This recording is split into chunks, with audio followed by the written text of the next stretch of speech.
Welcome to the Popish Plot. I'm Nate. And I'm Jessica. Today we're here to talk about what my notes say is the second Mass. Yes. All right.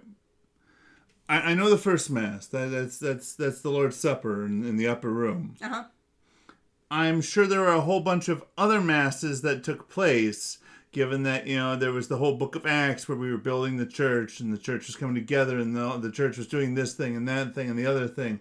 And then you've got all the epistles where there's talk about the breaking of the bread and, But what is the second Mass? Well, as I'm doing stories from Easter. Okay. This is, of course, a story from Easter. Okay. So I'm going to read the Gospel of Luke, chapter 24, 13 through 33, which people might have heard because it's the Road to Emmaus. It's the Road to Emmaus, which was this past Sunday's reading. Also, because it connects to another point I have. Okay. 44 through 45. Okay. So,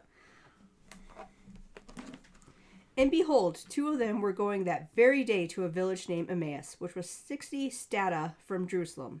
And they were talking with each other about all the things that had happened. And it came to pass, while they were conversing and arguing together, that Jesus himself also drew near and went along with them. But their eyes were held that they should not recognize him. And he said to them, "What words are these that you exchange as you walk and are sad?" But one of them, named Cleophas, answered and said to him, "Art thou the only stranger in Jerusalem who does not know the things that have happened there on these days?" And he said to them, "What things?" And they said to him, "Considering Jesus of Nazareth, who was a prophet, mighty in work and words before God and all the people, and how our chief priests and rulers delivered him up to be sentenced to death and crucified him. But we are hoping that it was he who should redeem Israel. Yes, and besides all this, today is the third day since these things came to pass.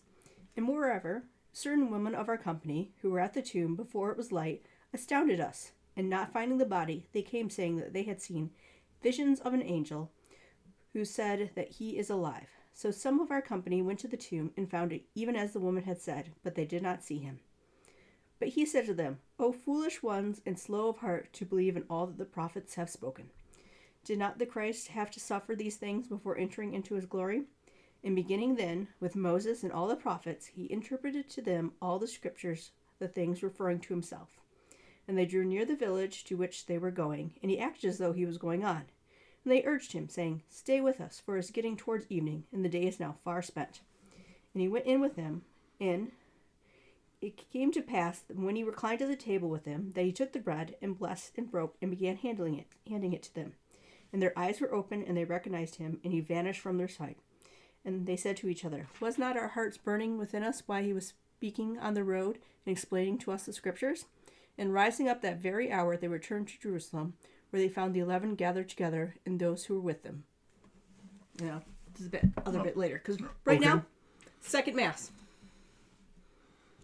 Second Mass. I only heard a group of guys walking down the road talking about the scriptures, and then they got together and had dinner. Oh, okay. So I see what you're saying here.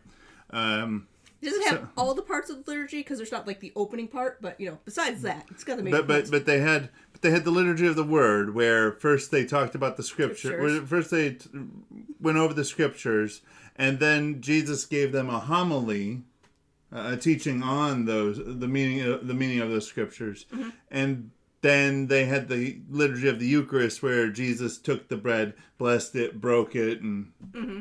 distributed it. And then after that. After that, they all went out to share the good news. Yes. Okay, so I see that's a Mass. It's interesting. Mm-hmm.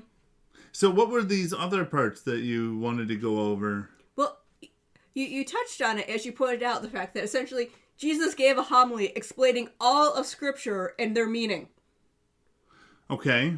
And then, after the two go to the 11 and they do things. Later, Jesus appears to them. And then for 44, 45, it says, And then he said to them, These are the words which I spoke to you while I was yet with you, that all things might be fulfilled that are written in the law of Moses and the prophets and the Psalms concerning me. Then he opened their minds that they might understand the scriptures.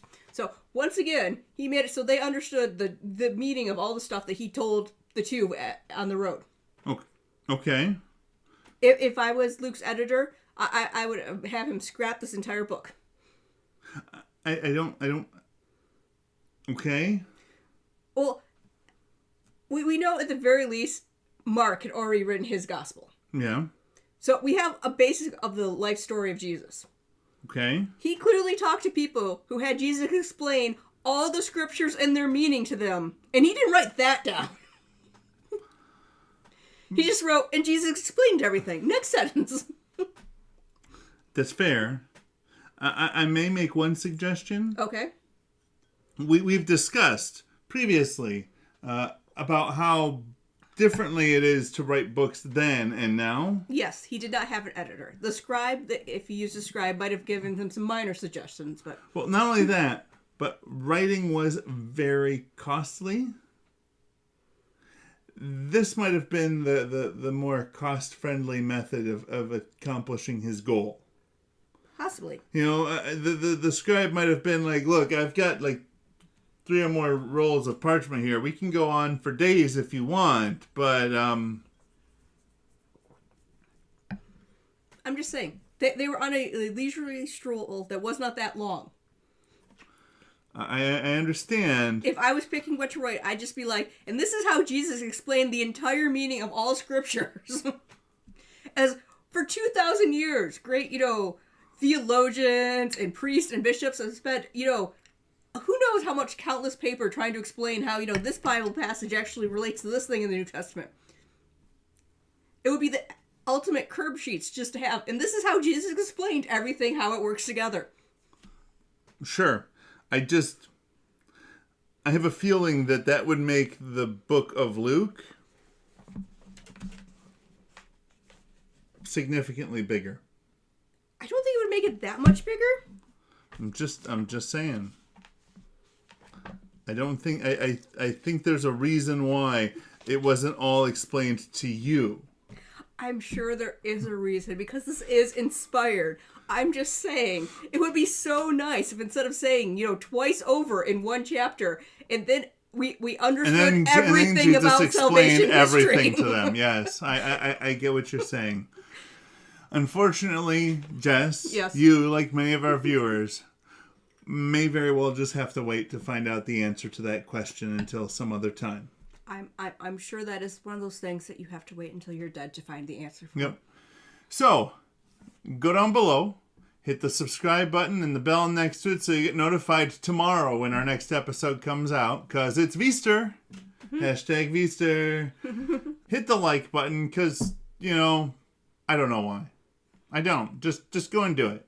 Go down below and comment with something that the Bible hints at Jesus saying or doing, but they didn't bother writing down that you really wish they did. Or, conversely, go down below and ask that question that you would ask to Jesus if you could ask him and you knew that he would give you the answer no matter what. We won't be able to answer those ones. Probably not.